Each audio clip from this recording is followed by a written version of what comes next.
Hi friends, இன்றைக்கி நம்ம குடல் குழம்பு செய்ய போகிறோம். அதுக்காக குடல் வாங்கிட்டு வந்தாச்சு. குடல் எப்படி சுத்தம் செய்கிறது அப்படின்னு தான் நம்ம இன்றைக்கி பார்க்க போகிறோம். இப்போ குடலையும் இறைப்பையையும் தனித்தனியாக பிரித்து வச்சாச்சு. வாங்க எப்படி சுத்தம் பண்ணுறதுன்னு பார்க்கலாம். வீடியோ பார்க்குறவங்க லைக் பண்ணுங்கள், ஷேர் பண்ணுங்கள், சப்ஸ்கிரைப் பண்ணி வச்சுக்கோங்க. அப்போ தான் நாங்கள் போடுற எல்லா வீடியோவும் உங்களுக்கு உடனுக்குடனே நோட்டிஃபிகேஷனில் வரும். வாங்க எப்படி பண்ணுறதுன்னு பார்க்கலாம். இப்போ வந்து குடலை மட்டும் நம்ம தனியாக எடுத்துக்கிட்டு தண்ணி ஊற்றி அலசணும். ஒரு 2-3 தடவை வெளிப்பக்கம் நல்லா அலசிக்கணும். தண்ணியை மாற்றி மாற்றி அலசிட்டு உள்பக்கம் வந்து அழுக்கு மாதிரி இருக்கும். அதை நம்ம க்ளீன் பண்ண போகிறோம். அதை எப்படி க்ளீன் பண்ணுறது அப்படின்னு நம்ம இப்போ பார்க்க போகிறோம். ஃபஸ்ட்டு நம்ம வெளிப்பக்கம் அலசிக்கலாம். இந்த மாதிரி நல்லா ஒரு துணியை அலசுகிற மாதிரி நல்லா அலசிக்கலாம். ஏன்னா அது வந்து வயிற்றுக்குள்ளே இருக்கிறது. அதனால் வந்து சுத்தமாக நம்ம செய்யணும். அப்போ தான் வந்து நம்மளுக்கு எதுவும் பாதிக்காது. இப்போ நம்ம சுத்தம் இல்லாமல் பண்ணிட்டோம்னா லூஸ் மோஷன் போகிறது, அந்த மாதிரி ஃபுட் பாய்சன் ஆகுறது, அந்த மாதிரியெல்லாம் ஆகும். அதனால் வந்து நம்ம குடலை பொறுத்த வரைக்கும் எப்போவுமே நல்லா க்ளீன் பண்ணிக்கிட்டோம்னா தான் நம்மளுக்கு நல்லது. நாங்கள் இப்போ எப்படி பரட்டுறதுன்னு பார்க்கலாம். அதுக்கு நம்ம இப்போ ஒரு விளக்கமாத்து குச்சி எடுத்துக்கிறோம். இப்போ நம்ம எடுத்து பார்க்கும்போதே நல்லா க்ளீனாக தெரியுது. லைட்டாக மடக்கி வெளிப்பக்கம் வந்து உள்ளே போகிற மாதிரி நம்ம பெரட்டணும். பெரட்டிட்டோம்னா உள்ள இருக்க அழுக்கு எல்லாமே வெளில வர்றது நம்மளால பார்க்க முடியுது. அதே மாதிரி ஒன்று ஒன்றா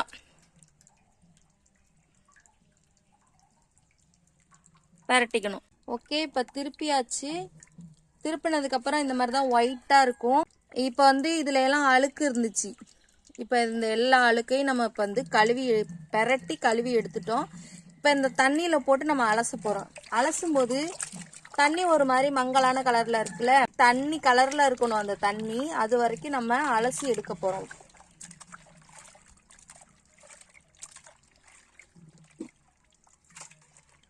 நம்ம நல்லா சுத்தம் பண்ணணும் குடலை. அப்போ தான் ஸ்மெல் வராது. அந்த தண்ணி வந்து நம்ம அலசும் போது கிளியரா இருக்கணும், மங்கலான கலர் இல்லாம இருக்கணும். அந்த நேரம் வரைக்கும் நம்ம கழுவிக்கிட்டே இருக்கணும் நல்லா சுத்தமா.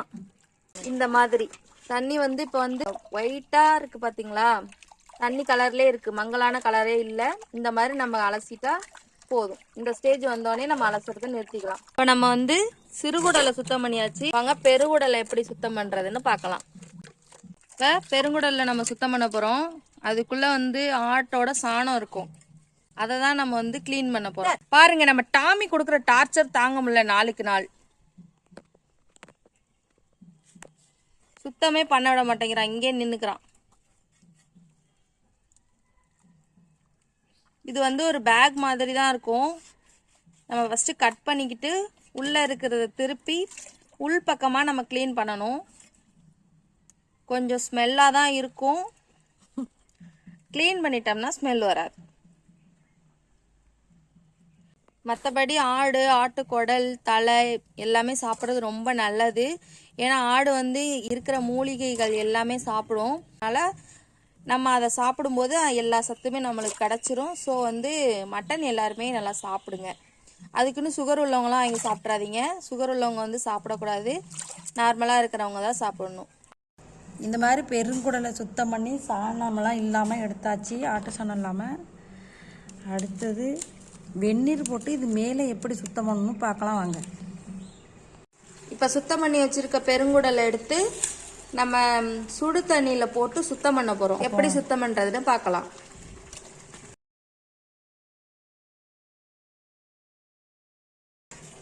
உடனே போட்டு வேற குண்டால எடுத்து வச்சிடணும். அந்த ஹீட்டே நம்மளுக்கு போதும்.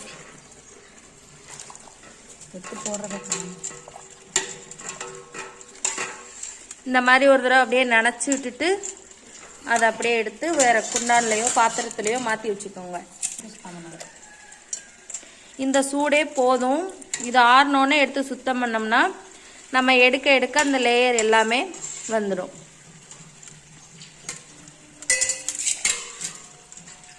இது மாதிரி நம்ம கிட்ட இருக்க எல்லா பெருங்குடலையும் எடுத்து சுத்தம் பண்ணிக்கலாம். தண்ணி வந்து கையால் தொட முடியாத அளவுக்கு சூடாக இருக்கணும். சூடு ஆறி இருக்கக்கூடாது. நல்லா சூடாக இருந்தால் தான் நம்ம சுத்தம் பண்ணுறதுக்கு ஈஸியாக இருக்கும். அடுத்து சிறுகுடல். நம்ம ஏன் சிறுகுடலை வந்து இப்போ தண்ணியில் சுடு தண்ணியில் போடுறோன்னா அதில் ஒரு ஸ்மெல் இருக்கும்ல, அது இல்லாமல் இருக்கிறதுக்காக நம்ம வெந்நீரில் போட்டு ஒரு தடவை அலசினோம்னா அதில் எந்த ஸ்மெல்லுமே வராது. அதில் ஏதாவது நுண் கிருமிகள் இருந்தாலும் அழிஞ்சிடும். இப்போ வந்து பெருகுடலை வந்து வெந்நீரில் போட்டு எடுத்தாச்சு. இப்போ இந்த லேயர் எப்படி வருதுன்னு பாருங்கள். இது சுத்தம் பண்ண தெரியாமலே நிறைய பேர் இதை சாப்பிடாம இருப்பாங்க. கடையில் சுத்தம் பண்ணாலும் இந்த லேயர் எடுத்து கொடுக்க மாட்டாங்க மோஸ்ட்லி. இப்போ நம்ம வெந்நீர் போட்டு அதை எடுக்கிறதுனால சும்மா லைட்டாக இப்படி விரலை வச்சு தேய்ச்சாலே வந்துடுற அளவுக்கு ரொம்ப சாஃப்டாகிடும். பாருங்க, இப்படி தான் நம்ம அதை சுத்தம் பண்ணணும். கஷ்டமே கிடையாது. நம்ம வெந்நீர் வச்சு யூஸ் பண்ணி கழுவுனோன்னா சிக்கனாக இருந்தாலும் மட்டனாக இருந்தாலும் சுலபமாக சுத்தம் பண்ணிடலாம். அதில் உள்ள அழுக்கு எல்லாமே அப்படியே வந்துடும், நுண் கிருமிகள் எல்லாமே அழிஞ்சிரும். ஸோ நம்ம சுத்தம் பண்ணும்போது எப்போவுமே வெந்நீர் போட்டு சுத்தம் பண்ணுங்க. இதை வந்து எடுக்கும்போது ரொம்ப ஃபாஸ்ட்டாக எடுக்கணும், ஏன்னா ஆறிடுச்சுன்னா மறுபடியும் வராது. அப்படி சப்போஸ் ஆறிடுச்சுன்னா கொஞ்சம் வெந்நீரை மறுபடியும் வந்து நினச்சிக்கிட்டிங்கன்னா மறுபடியும் சாஃப்ட் ஆகிடும்.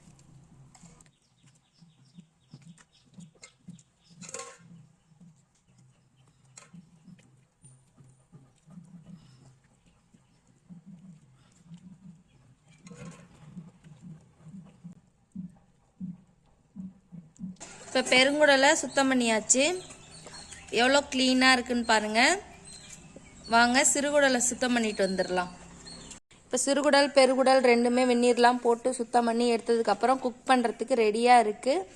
நம்ம வீடியோ பார்க்குறவங்க லைக் பண்ணுங்கள், ஷேர் பண்ணுங்கள், சப்ஸ்கிரைப் பண்ணுங்கள் ஃப்ரெண்ட்ஸ். அப்போ தான் நம்ம போடுற எல்லா வீடியோவும் உங்களுக்கு நோட்டிஃபிகேஷனாக வரும்.